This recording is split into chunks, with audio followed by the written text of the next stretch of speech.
एक समय जनपद संभल में कोरोना ने विकराल रूप ले रखा था, लेकिन अब धीरे धीरे कोरोना के मरीजों में गिरावट देखी जा रही है। इतना ही नहीं, L2 अस्पतालों में मरीजों की देखभाल काफी अच्छे से की जा रही है। मरीज के परिजनों से हमने जब बात की तो उन्होंने अस्पतालों की सुविधाओं की तारीफ की और ऑक्सीजन को लेकर भी काफी अच्छी बात कही। परिजनों ने बताया कि उनके मरीज को लगातार डॉक्टर अच्छे से देख रहे हैं, ऑक्सीजन की भी कोई समस्या नहीं है और अब पहले से उनके मरीज को फायदा भी है। जनपद में कोरोना की रफ्तार जैसे ही धीमी हुई, वैसे वैसे स्वास्थ्य सुविधाएं भी दुरुस्त होने लगी। संभल जनपद में कोरोना से निपटने के लिए स्वास्थ्य विभाग ने 3 L2 हॉस्पिटल की व्यवस्था की, जिसमें L2 नरौली, L2 हेशन हसीना बेगम हॉस्पिटल, L2 सिल्वेंजा हॉस्पिटल। सबसे पहले हमने L2 हॉस्पिटल हसीना बेगम में भर्ती मरीजों के तीमारदारों से बात और उनसे जाना कि इस वक्त उनके मरीज की हालत कैसी है, हॉस्पिटल उनके मरीज को किस तरह से देख रहा है। तो ज्यादातर लोगों ने कहा कि उनके मरीज को अब पहले से फायदा है, समय समय पर डॉक्टर भी मरीजों को देख रहे हैं, अस्पताल में ऑक्सीजन की किल्लत भी नहीं है। वहीं जब हमने L2 हॉस्पिटल सिल्वेंजा में भर्ती मरीजों के परिवार के लोगों से बात की तो उन्होंने भी यही बात बताई कि काफी समय से उनके मरीज को अस्पताल में भर्ती कराया गया है, लेकिन तब से लेकर अब तक हालात में सुधार है। डॉक्टर बहुत अच्छे से देखभाल कर रहे हैं, ऑक्सीजन की भी अभी तक कोई दिक्कत सामने नहीं आई है और उनका मरीज अब पहले से काफी अच्छा महसूस भी कर रहे हैं। इतना ही नहीं, उनके मरीज से उनकी लगातार बात भी होती रहती है। L2 हॉस्पिटलों में बकायदा CCTV कैमरों की व्यवस्था की गई है, जिसमें आप देख सकते हैं कि किस तरह से धरती के भगवान इस वक्त लोगों की सेवा में लगे हुए हैं और जी जान से इस महामारी के दौर में लोगों की जान बचाने में जुटे हुए हैं। अस्पतालों में समय समय पर सैनिटाइजेशन का काम होता है, मरीजों को हेल्दी खाना दिया जाता है और समय समय पर उनको दवाइयाँ भी दी जाती है। वहीं स्वास्थ्य विभाग एवं प्रशासन की भी इसमें तारीफ करनी होगी कि जनपद में कोई भी ऑक्सीजन प्लांट न होने के बावजूद भी संभल में अभी तक किसी भी मरीज को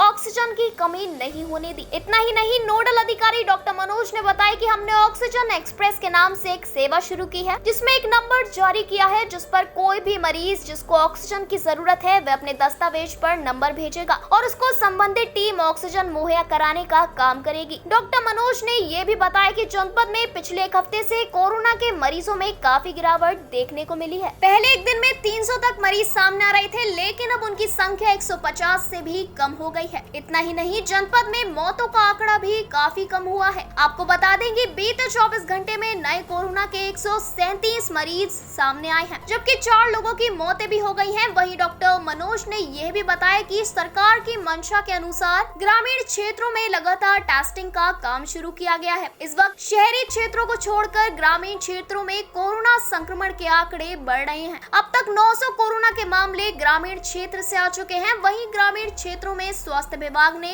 सभी सरकारी अस्पतालों में मरीजों के इलाज की व्यवस्था की तैयारी बहुत तेजी से करनी शुरू कर दी है। ग्रामीणों का इलाज ग्रामीण क्षेत्र के अस्पताल में ही किया जाएगा, जिसको लेकर के प्रशासन ने कमर कस ली है और तमाम तैयारियों के साथ इस वक्त कोरोना से लड़ाई में लोगों का साथ दे रहा है।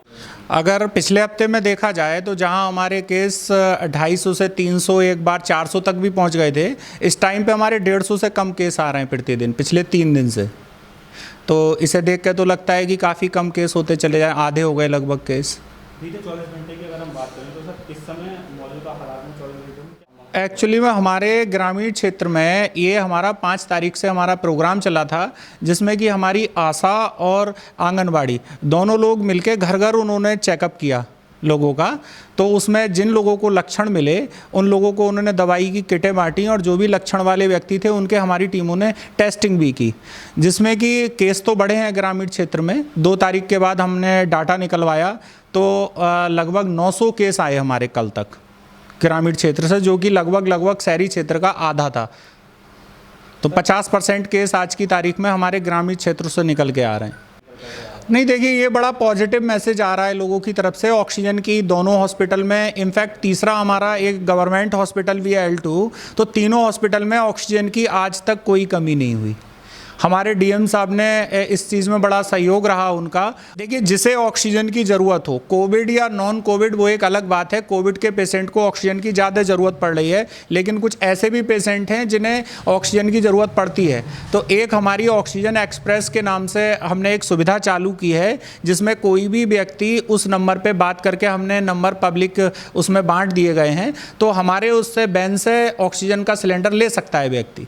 जी कोरोना पॉजिटिव है। कल हम राकेश चौधरी के चंदोसी ले गए थे, वहाँ सीटी स्कैन वगैरह कराया था, ऑक्सीजन लेवल 85 आ रहा था। तो उसके बाद में उन्होंने बोले जिला अस्पताल संभल या नरौली कोविड सेंटर ले जाइए। वो हम जब लेके गए तो वहाँ पे प्रोसीजर बहुत लंबा बताया रात भर का। उसके बाद में हमने इस हॉस्पिटल में बात करी, तो यहाँ पे एक बेड खाली था, तो इसमें हमने बात करी, यहाँ पे एडमिट कर लिया गया हमारे पेशेंट को। क्या नाम है हॉस्पिटल का इसका? इसका हॉस्पिटल नाम है सिल्वेंजा। कैसा इलाज मिल रहा है, क्या फैसिलिटी है आपके मरीज को? इलाज हमारे मरीज को जो है फ़ायदा है रात से लेके। ये हमारे भाई को सांस लेने में दिक्कत थी, 5-6 दिन से बुखार आ रहा था, तो भाई को लेकर आए हैं। क्या पॉजिटिव है वो, कोरोना पॉजिटिव? हाँ, लक्षण बताए साहब पूरे। अच्छा, तो हाँ। कौन सा हॉस्पिटल में आपने एडमिट किया है? ये सिल्वेंजा अस्पताल है, यहाँ पे लाएँ। कैसा इलाज मिल रहा है? इलाज सही मिल रहा है, फ़ायदा है। कल भर्ती किया है, आज फ़ायदा है। पेशेंट को हमारे को कोरोना हुआ था, फेफड़ों में सांस वास में दिक्कत आने लगी थी, बहुत ज़्यादा ऑक्सीजन चल रही है अभी। कितने समय से एडमिट है पेशेंट? आज 19वां दिन है। तो कैसे ट्रीट कर रहे हैं डॉक्टर? ट्रीट वगैरह देखभाल कर रहे हैं, दवाइयाँ भी टाइम से दे रहे हैं, ऑक्सीजन की कोई प्रॉब्लम नहीं है।